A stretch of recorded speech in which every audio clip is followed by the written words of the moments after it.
Call a meeting of the Bay County Veterans Affairs Committee to order at 3 p.m. on Tuesday, May 18th at the Chambers.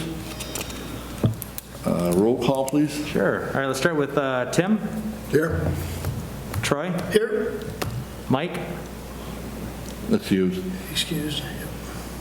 Marilyn. Here. And Vaughn. Here. All right. We have the minutes from 4/20/21. We did have a little spelling correction. Oh my God. 3 years. For Mr. Hasmerich. I never met a Polish person I moved up here.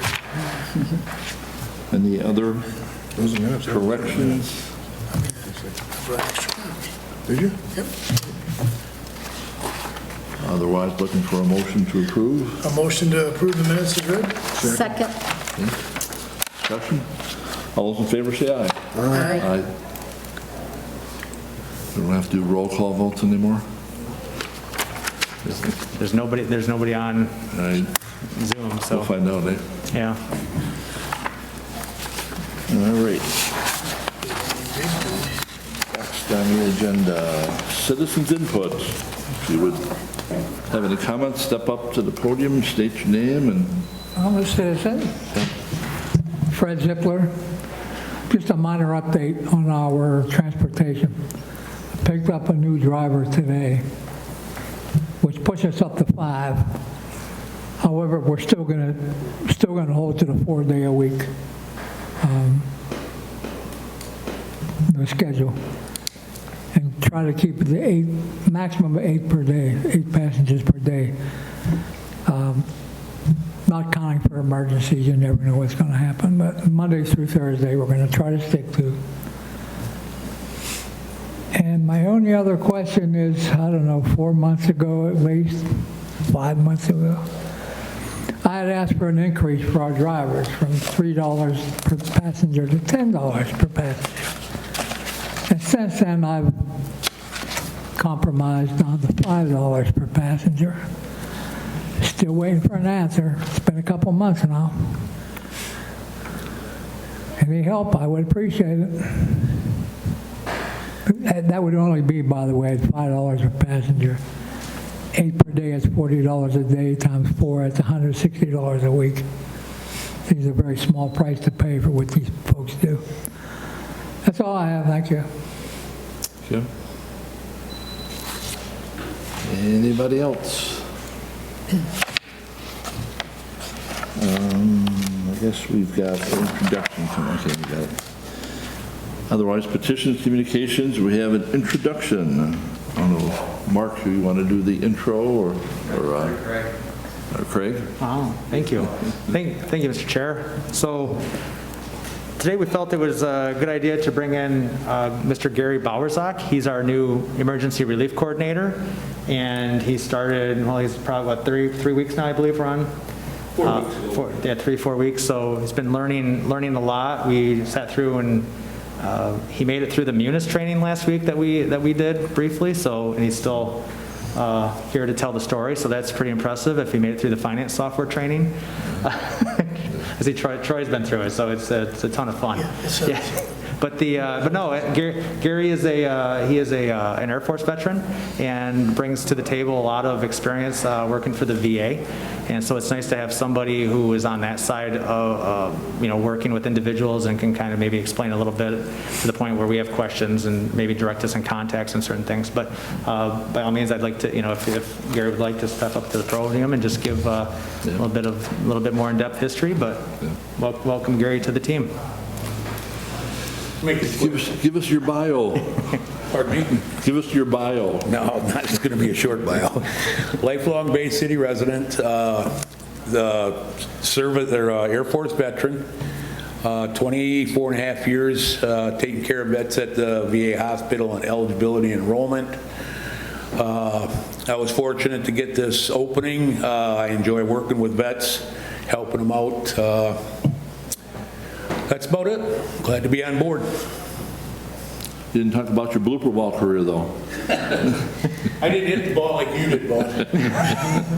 Gary was a good blooper ball player and slow pitch also. So We had some good times at the rehab tournament. Oh, boy. Raised money for good cause, too. Absolutely. Nice. Any questions for Gary? You want to say hello to him? Update on the flags. The last I heard, the flags are in. Yeah. Yes, the flags have been delivered. The American Legion has the flags, as usual. They should be back at the post now, so if anybody needs to pick them up, they can contact anybody who answers the phone, basically, down there will be able to tell them when they can actually grab flags, so. And paperwork has been submitted to county for payment for the Legion, reimbursing the Legion. So that's all been taken care of. So are they here or they're at the Legion? They're at the Legion post on 700, where is there? 700 Adams Street, I guess, is there. 600. 600 Adams. 600. Over on Adams Street behind the library. Yeah. Mike, somebody called me the other day from out in Williams Township, I think it was, and then I had directed them to Mike, and they made a coordinated to get the flags. So if anybody needs flags, they're available. I don't know if our attorney would still like us to have that list that we had talked about. Of the veterans? Veterans, yeah. Yes, and it's my understanding that the petitioner was going to start that effort, and I believe next year, at the latest, give us at least an update on whatever partially completed list that he had, and it will have to be included in the petition next year if they petition us for additional flags next year. Oh, I'm sorry, and what was the list for? The list is all of the veterans that are buried in Bay County, the Gotcha. name of the cemetery that they're buried in, and the plot location. Okay. As well as what service they served in, which branch. Okay. I actually have a small update to that. The library across the street, I talked to the reference staff, and we do through Ancestry, they provide a list of up till 1970 of veterans that have made petition for the headstone through the VA. So I have approximately 1,500 out of 3,000-ish in the county. And talking with said petitioner as well, though, they apparently do have an automated list Okay, for their cemetery. okay. So I've not reached out to any of the other townships, municipal, to see if they, I talked to the Catholic cemetery, St. Pat, St. Stan's, they do not have an automated list. She's not aware that the diocese has an automated list. Okay, and I think that with a lot of the smaller ones, you're probably going to run into some issues. Yeah. So it will be an interesting project to So we do have a undertake. partial list, at least to, I think some cemeteries are better than others at keeping a list. I do our church cemetery out on West Side Saginaw. We have about 50 there, and I have the list. Paul Begic used to do it, but I do have a list of out there. We haven't gotten flags from the Legion unless Paul got some before, but I can turn that list in also to people. But I'm trying to, and I apologize, I can't remember the name of the gentleman who submitted. He's a pastor. Charlie Campbell. Charlie Campbell, yes, yes. So he submitted the petition, and he said that he was going to reach out to all of the cemeteries as well, because he said he did have a bit of a step up, at least with contacts, to see what he could do to try and find it. And I reached out just on social media to see if perhaps there was a project that maybe an Eagle Scout would want to take on from the Boy Scouts as their public service project. I have not heard back from anyone yet. Which unit did you get hold of, Amber? I just blasted it out on social media. Oh, okay. Because the post does have a Boy Scout troop, so maybe we can check with them. I'll check with Jason Sandler, the troop leader. That's a good idea. Yeah, and if nothing else, you could designate a certain number of cemeteries to a certain number of scouts, and it could be an ongoing project. But it's going to be a bit of a sit down and kind of time consuming, so. And I can certainly give them a list of the ones we have separated by cemetery, so at least they have somewhere to start. Okay, great. I know Jason's looking for help putting out flags on Saturday before Memorial Day, and they're trying to get some scouts to help out. And I also have a group of Lions called Leos who might be able to help them too. You know, it's a good community service project. Plus, you can usually do some education for the kids too, you know, about what Memorial Day is, why we celebrate it, so. Something you might want to consider too is reaching out to the different local high schools because they have a public service requirement for all of their students once they hit high school. And so long as we got on an approved list, we could have kids from the different high schools come out and place flags and pick flags up as well. Next Thursday and Friday, we're going to put out flags at St. Pat's and St. Stanislaus, 9 o'clock in the morning. And I think Jason is going at 8 o'clock to either Oak Ridge or Pine Ridge. I think somebody's doing Pine Ridge and somebody's doing Oak Ridge, from what I heard at the last Legion meeting. By the way, I have the list here of if anybody wants the list, we'll try to maybe get it posted on the website also of where the ceremony is going to be for Memorial Day. There's quite a few of them. The one here at the county building is at 9:15 on Monday, the 31st. There's also one at the Vietnam Veterans Memorial at 10:45, the helicopter. There's one at by the river, along the riverfront at, I don't see that one offhand, Vets Memorial Park, 1 o'clock. That's at 1 o'clock. And the Edson's at 2 o'clock. There's several others on the list also, but I have it here if anybody wants the list after the meeting. So, everybody's invited. Okay, anything else? We dropped the emergency relief. Now, we do have Gary here, and Merrill and I had met before. Maybe we need to meet with Gary, talk about the emergency relief and some of the rules that we're looking at, and I think maybe Amber's been working on some of the rules also. Maybe go over those with Gary, sort of tweaking them a little bit from before. I think we changed some of the numbers, the contribution numbers, so.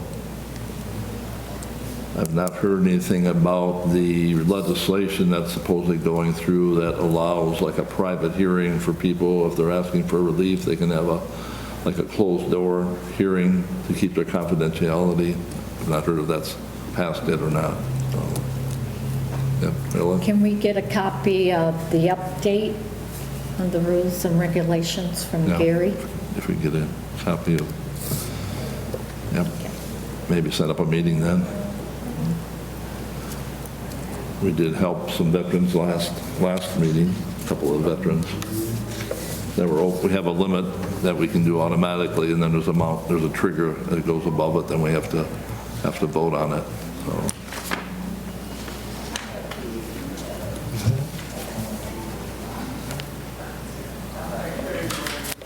In fact, that was.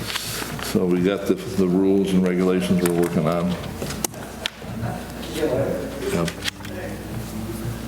All right, any new business? Yes. Mr. Chair, I don't know if it qualifies as new business or old business because I don't think it was raised on a prior formal agenda. I think it was just an email. There was a question about whether or not any of the veterans funds could be donated to 501c3s. Right. Yeah. And I don't think that it's been discussed at a meeting. No, nothing. We are very limited in donations per se are not allowed when you're utilizing tax dollars, which is what this is. However, what you can do is you can enter into either interagency agreements with another entity, it's like a power sharing agreement and combine resources, or you can enter into an agreement with an outside entity to basically contract with them to provide a service that you are statutorily authorized to provide. So if someone's just coming saying, we have this wonderful public purpose that we would like to utilize money for, can we do that? The answer is, as a general rule, no. You can find very specific exceptions to it. In our particular case, we're even more limited than regular government because our millage funds are required to be used in accordance with the actual millage that it's levied for, which is emergency relief for indigent veterans. So you've got kind of a two-layer double whammy there. I am putting together a memorandum with a legal opinion on it on this particular issue for the Board of Commissioners because this has popped up in a different area. Yeah. So I will also distribute that to the members of this committee as well, but with the additional caveat of what you can use the millage fund dollars for as well. I haven't heard anything about indigent definition yet. That's sort of been something we've been looking at for a while, and I had taken it to some of the legislators to see what they could do about refining it, defining it, what indigent is, if there's certain levels, and some of the verbiage is from 1899, so the numbers are quite low. So if I hear anything, I'll let you know. Okay, great. All right, and the other new business. Marilyn?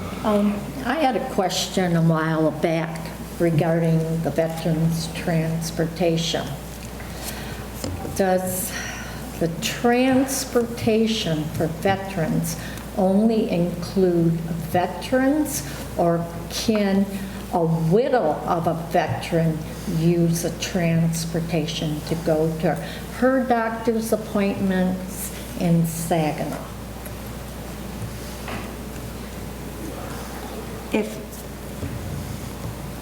I'm going to say I will get back to you on that because I don't want to lead you down the wrong path. My gut reaction is, so if it is a service that we're offering to an indigent veteran, the statute allows us to provide that same service to the spouse, the widow, or certain family members. So whatever service you would be able to offer to the indigent veteran, you should also be able to offer to those other individuals that are identified in the statute. Now, her doctor's appointments is in Saginaw, but not at the VA hospital or mental health. I don't believe that And she is indigent also. I don't believe that we have specific written guidelines for our transportation service that specifically state that any transportation has to be taken to the VA. Okay. I'm not aware of anything. I don't think that there are any written guidelines whatsoever on our transportation about what it can and can't be used for, to be honest with you. So I don't think that it would be limited to simply a trip to the VA. Okay. I had a question along that line too, maybe from Mr. Zippler, about Ann Arbor or Detroit. Are we doing any of that, transporting any veterans down? No, we're not, according to, I guess, insurance rules and limited manpower anyhow. We take them to the VA and they catch a shuttle bus to Ann Arbor, Detroit, wherever it may go, wherever they may need to go. And a response to Marilyn, I think. I can only think of one time, no, two times where we transported a widowed of a veteran to, one was to the VA and one was to Covenant Hospital, I want to say. But I've been involved only, 5 years or 6 years, but I can only think of 2 times. And I'm not going to question when they call. I'm not going to tell them, no, I'm not. I may be I'm not that way. Okay, to answer your question. Right. And also, do they have transport from the VA in Saginaw to Ann Arbor? Is there a shuttle that takes them down from? Yes. You do have that one then? Yep. Yeah, the only bad thing about that, and I mean, it's the way it is I'll give you the worst example. We have 2, I think, maybe 3, you live up in Bentley, and they're both wheelchairs, amigos, and they have to occasionally get down to Ann Arbor or Detroit, more often than not Ann Arbor. And the shuttle leaves at 6 in the morning, 6 to 7 in the morning, which means our driver's got to get up at 4 o'clock or whatever godly time it is, and drive all the way up to Bentley and pick them up and have them down at Ann Arbor by 6 or 7. And then go back and pick them up when they come back and take them back home to Bentley. But that's the extreme example there.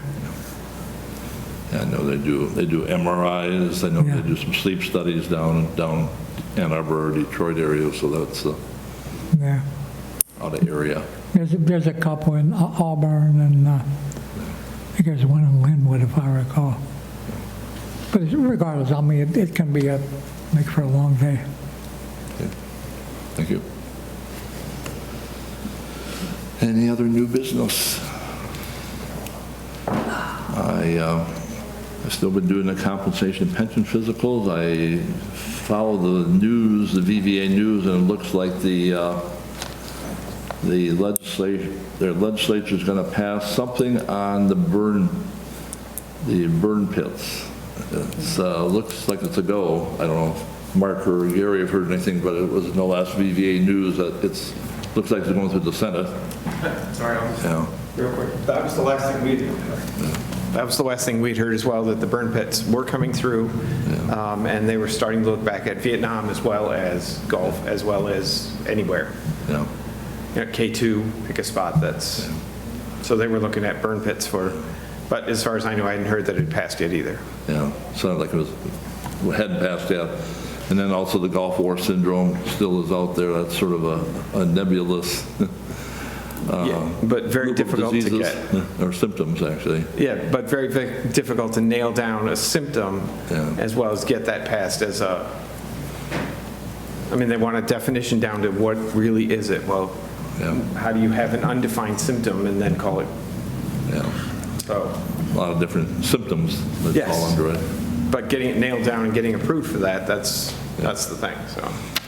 And the sleep apnea, I'm still getting the sleep apnea thing in, trying to tie it to PTSD or to some other service-connected problem that, and I read somewhere that some are going through, there are some people that are getting that correlation between sleep apnea and PTSD. Anyway, just helpful information for the veterans. So any other new business? Otherwise, we can have another public comment if anybody is interested. Okay, Mr. Zippler? Now, something the Mark had said, I got to ask you a question to Mark and Gary. Maybe I should do it at their office, but they may be legal. I'm not from Bay City, Bay County, Michigan. I was born, raised, and did my military service while I was a resident of the Pittsburgh, PA area. When my time comes, I've got a hole ready down in Holly. Would I qualify for, say, headstone or any other, funeral like that, or no? So I can answer that question. So regarding, those are two separate things. So regarding if burial from Bay County comes from our millage fund, so you have to be in during a wartime period. I was in the water. Well, I know, but I've not looked at your 214, so that is our qualification for, and that you're somewhat indigent, obviously, that's the, there's the $40,000 Right. state. But that's actually supposed to come out of the general fund, of the millage fund. Yeah, yes. It is. So there's those things. The headstone comes from the VA, and the sexton at the cemetery generally handles that, and those get ordered, and we pay back, we reimburse the cemetery for placing the headstone. And as far as I know, the only requirement for that is you have to have an honorable discharge, which I'm assuming. An honorable man, so. That includes the price of the headstone plus engraving and all that? The VA covers for the headstone. So you've not out of Michigan? That doesn't matter. Those are VA rules, not county rules. And the county rule for reimbursement strictly based that you are a resident and you appear to be a resident of Bay County at this time, or at your death. I'm not in a hurry, I know, I'm just saying. not in a hurry to want to serve it, Yeah. but you never know. Yeah, so it should be, yes, there should be money coming from Bay County, and the headstone then comes from VA. Very good. Answer my question. I got a question answered. Good. You've done good. Thanks. So I just, real quick, two updates I wanted to provide. There are two cases that we're working on in development currently that will probably end up coming before the board again because they're fairly large. One is a septic and the other is a basement problem. So we are in progress on those. So just two. And then just to give you an update on VA, every Monday the VA does the VBA, Veterans Benefits Administration, morning report of what the status is of their claims. So there are currently 522,000 claims active in the VA system. Of that, 36% of them are now past the 125-day mark. The VA tries to make sure all their claims are but obviously, so the biggest problem is records, because the JSSRC, the archives down in St. Louis have been closed for COVID.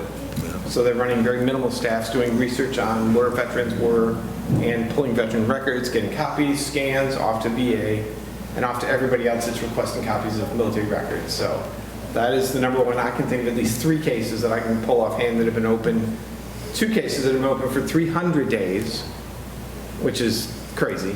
And I have another one that's open 700 days, still waiting on records from VA, or from the government, so. And the biggest one, which I just think Gary caught it when he was looking at it, so Blue Water Navy for Agent Orange, there are currently 17,350 cases pending. Of those, 15,356 are above the 125-day mark, or approximately 88%. Yeah, I'm starting to see some of those come in. The other problem is the COVID. I know we were shut down for about 3 months with COVID. Didn't see any veterans at all, so I'm sure there was a backlog already, and now there's more of a backlog. Yeah, and NPRC was supposed to, that went to a second shift, but they've got to clean in between everything. Their folks are supposedly wearing mop suits, pulling records, getting records scanned, and getting them into the VA. They were supposed to have cleared the backlog of emergency requests by the end of summer. Not even the rest of the requests, which we've kept sending this past year, so. And I keep hearing about the fire. Was that at St. Louis? And that was a few years back now, but some of the older veterans, I think even some of the Vietnam vets, it affected too, some of their records. Yeah, 1974, a great deal of the old Army records are lost, and a lot of the early Air Force records are lost, and they know exactly which records are lost, so. And they do their best to reconstruct from other sources if possible, hospitals, any other records they can find, so.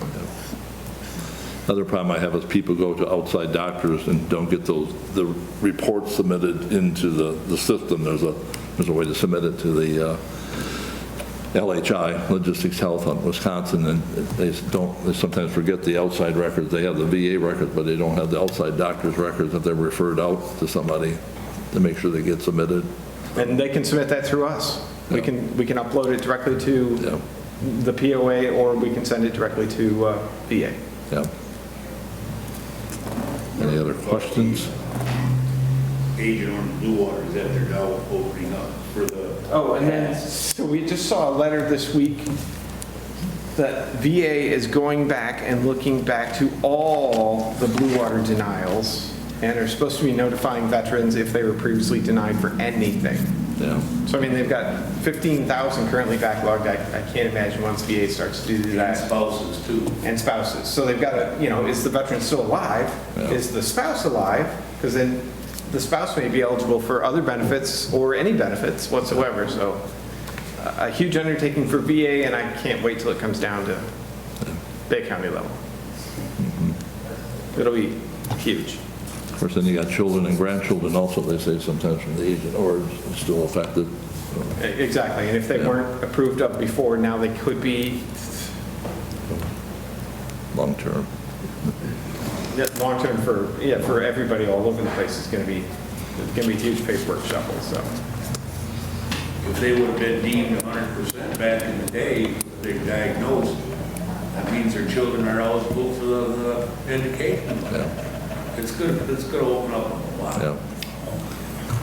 Yeah, a lot of veterans weren't aware of the benefits. Right. Yeah. Thank you. Any other questions? Otherwise, a motion to adjourn would be in order. Motion adjourned.